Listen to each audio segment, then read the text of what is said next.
Hey guys, welcome back to another episode of bel-AIR.MAIL. Today we got some new friends put up on our 57 Chevy hood. We got Project Frankenstein and Turning Wrenches 85. This one we got in the mail was from Turning Wrenches 85. He's got a really cool channel, lots of content. He does a lot of yard equipment, lawnmowers, all that kind of good stuff. If you have anything that you need fixed, you need tutorials, learn how to do any of that useful stuff, go check that guy out, okay? Does he do leaf blowers?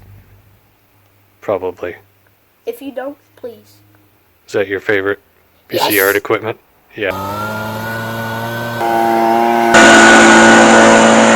Yeah, I know, I can tell. Throw him up on the hood.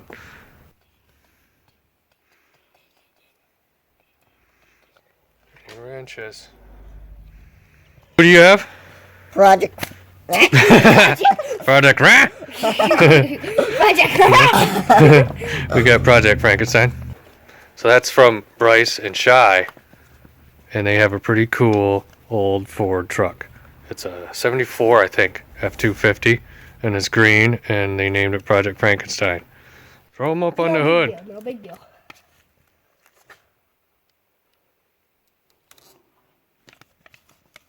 Boom, baby. Nice.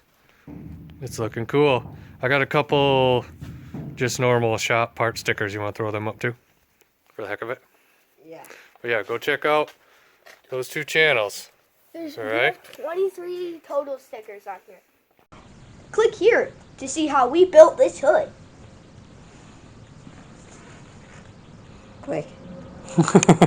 That one. Fairbanks. That was part of the parts for the Turbo 350 for your 46 truck. All right, that's looking good.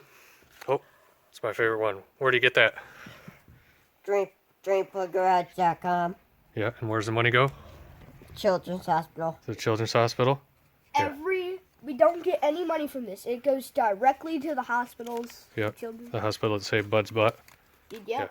And it goes to, we're donating it to Child Life. They bring all kinds of games, Legos, book prizes, everything for the kids. Anyway, You're not giving us DreamPlugGarage.com. giving- Headman headers, that's an old one I found laying around. That's just some old cheap headers we used to throw on our Ford trucks back in the day. Boss Hog, the original. Well, you have Boss Hog torque converter. That was another Turbo 350 part for the 46 Chevy build. So satisfying. We bolted that up to an LS. These are going to be large parts. We're going to put the Large big ones parts on the bottom. down here. Yep. Boss Hog. That's a good one. That's some good plug and play stuff. Makes life real easy. Throw that guy up there. There you go. There we go. Cool. All right, looking good, guys. What do you think? We done for the day? Yep. Bye. See you next time.